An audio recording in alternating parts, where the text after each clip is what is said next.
बिस्मिल्लाहिर्रहमानिर्रहीम। अल्लाहुम्मा सल्लि अला सय्यिदिना मुहम्मदिन नबी रहमति व अला अज़वाजि उम्महातिल मुमिनीन व आलिहि व आबाई व अजदादी अजमाइन बिरहमतिका या अरहमर राहिमीन। मोहतरम सामीन व नादरीन, अस्सलामु अलैकुम व रहमतुल्लाहि व बरकातुहू। आज हम नमाज के जो आखिरी 6 वाजिबात हैं उनकी तरफ जाएंगे। 12 नंबर तक, नंबर 12 तक हम पढ़ चुके हैं। आज इंशाल्लाह नंबर 13 से 13 से शुरू करेंगे और 18 पे ख़त्म करेंगे। टोटल 18 वाजिबात मैंने बताए थे। मुख्तलिफ तादाद उलमा ने लिखी है, लेकिन ऑल टुगेदर जो मैक्सिमम है वो 18 है, इसलिए मैं 18 के 18 मेंशन कर रहा हूँ। हमने नंबर 12 तक पढ़ा था, आज नंबर 13 है। वितर की नमाज में दुआए कुनूत का पढ़ना। वितर की नमाज में तीसरी रकत में अल्लाह अकबर कहने के बाद अल्लाहुम्मा इन्ना नस्तईनुका व नस्तगफिरुका, इसका पढ़ना ये वाजिब है।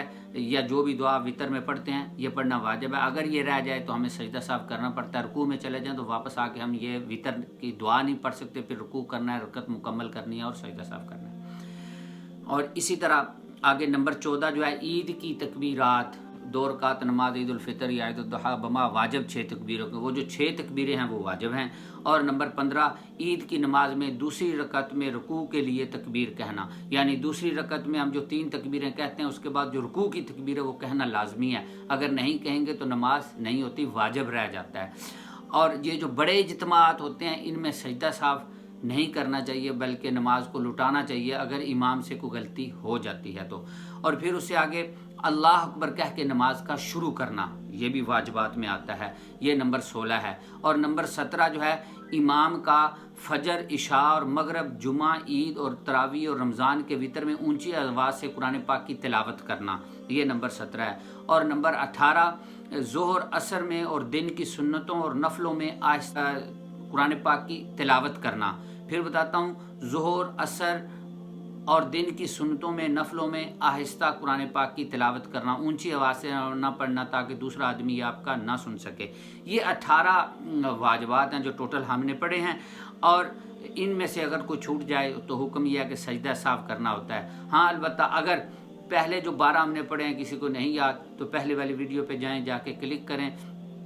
इंशाअल्लाह आप वहाँ से फाइंड आउट कर लेंगे कि वो कौन से वाजिबात हैं। पहले हमने पहले 6 एक लेसन में पढ़े हैं, फिर दूसरे 6 फिर दूसरे लेसन में पढ़े हैं। आज ये वाजिबात का तीसरा लेसन है। टोटल 18 वाजिब हो गए हैं। हमें नहीं पता कि हम नमाज़ें पढ़ते हैं, मस्जिदों में जाके सब कुछ करते हैं, लेकिन अगर हम सब देखें तो 18 वाजिबात का किसी के जहन में नहीं होता। ज़्यादा से ज़्यादा यही होता है तया किया जी सजदा साफ कर लें। किसी मोस्टली लोगों को नहीं पता कि नाक अगर नीचे नहीं लगाएंगे तो सजदा साफ हो जाएगा वाजिब। नमाज तेज़ पढ़ेंगे तो सजदा साफ करना पड़ेगा।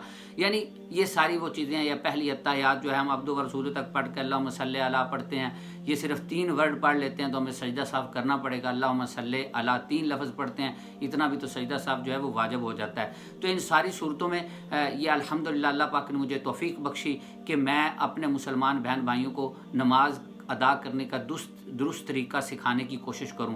अल्लाह रब्बुल इज़्ज़त मुझे भी दुरुस्त नमाज पढ़ने की तौफीक अता फरमाए और आप अहबाब को भी दुरुस्त करने की तौफीक अता फरमाए। आखिर में रिक्वेस्ट करूंगा कि नूर अल हरमैन चैनल को ज़रूर सब्सक्राइब करें और आगे शेयर करें। जितना ज़्यादा से ज़्यादा आप इन वीडियोज़ को शेयर करेंगे लोग इल्म दीन सीखेंगे। आपकी वसातत से जितने लोग इल्म दीन सीखेंगे उनके एक एक सजदा, एक एक रकत, एक एक अमल के बदले में आपको भी उतना ही सवाब मिलेगा जितना उनको मिलेगा और मुझे भी मिलेगा। इस दुनिया में ऑफकोर्स हर बंदा सवाब के लिए आया हुआ है, अल्लाह को राज़ी करने के लिए आया हुआ है। और अल्लाह को राज़ी करने का एक ही तरीका है, नेक काम किए जाएँ और उससे उसका अजर लिया जाए। तो दुआ है कि अल्लाह रब्बुल इज़्ज़त मुझे और आप सबको सही दुरुस्त तरीके से नमाज को अदा करने की तौफीक अता फरमाए।